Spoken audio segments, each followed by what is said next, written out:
life isn't one size fits all, and you may be wondering what I mean by that. And what I do mean by that is what works for one person may not work for you. What one group of people, it could even be your closest friends, what they're doing may not be what works for you, what you should be doing. I think a lot of people that, especially when they're younger, they're leaving school, they're transitioning from going to school to college or straight into full-time work.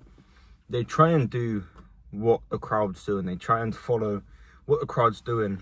It's natural, but that is only going to hold you back. When you're young, you don't really understand it, but some people carry that through into their adult life, and they try and just copy everyone else just to fit in or just keep their friends around them because they don't want to separate off with a new group of people, or maybe never find a new group of friends. And it doesn't have to be the case. You can still talk to your friends, but you need to understand that at one point you're going to have to grow up, and life will naturally have different things that need your attention a lot more than just going to school and spending time with your friends.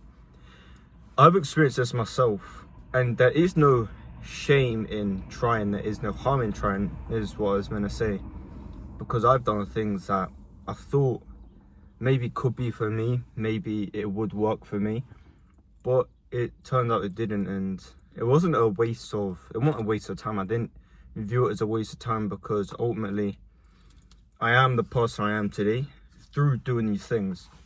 But what you need to make sure you don't do is be in the wrong room, recognize you're in the wrong room, but you don't leave the room because you're too scared. You're scared of what may happen, what people are going to say.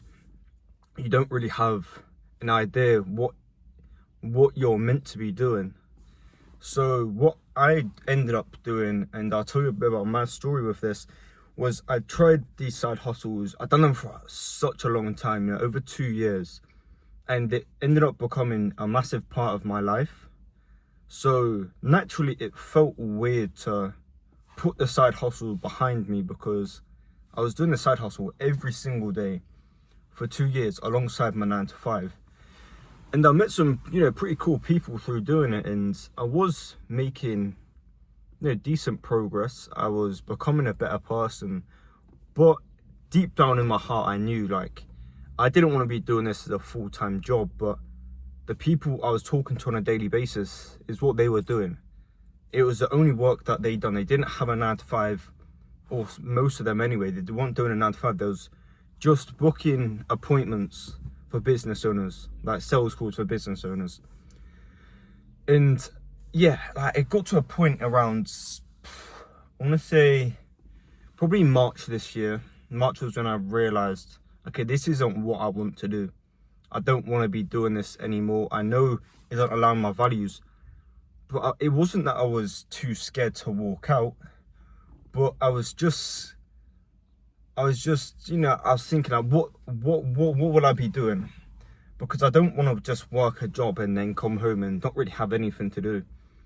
So I ended up just staying in that room rather than using that time wisely to figure out what do I want to do, what are other interests and possibilities that I could be doing. I just ended up continuing to do the appointment setting things. And was it a waste of time? It didn't feel like it, but looking back now, I should have just stopped and put my energy in try and figure out what could I be doing that is going to benefit me, that I enjoy, that aligns with my values, that I'm passionate about. I ended up coming across content, and ultimately that's what I'm doing now. So it all did work out, but yeah, I think for a lot of people in their head, they feel as if they just need to do what everybody else is doing. They need to be doing what is popular, not necessarily what is right for them, because of their fear of judgment, missing out, and missing out on the trends and stuff like that. But there is no longevity in it at all. At the end of the day, by the time you get to 30 years old, if you're keeping up with the latest trends, depending on what they are, you've probably got your priorities right, because that your priorities wrong, sorry, because you know, like, there's a lot more you should be focused on than keeping up with the latest trends. That honestly, like, I mean that as well. Yeah, like, people, they mature. It is something that I think a lot of people, I'm not saying I'm, you know, any better than the rest, but I don't care about keeping up with what's trending, to be honest, and doing what, you know, the masses are doing. I just do what I want to do, and it works for me, and that works for me, and it keeps me happy. And I do recommend that everyone does the same, because like I said, like, life isn't one size fits all. You just got to, ultimately at the end of the day, you just got to cater for your life and your life only. And then obviously when you get a bit older, your family, you know, your kids, your wife, your husband, whatever. But right now, when you're young, just focus on yourself, and you can't really go wrong from there, I'll be honest.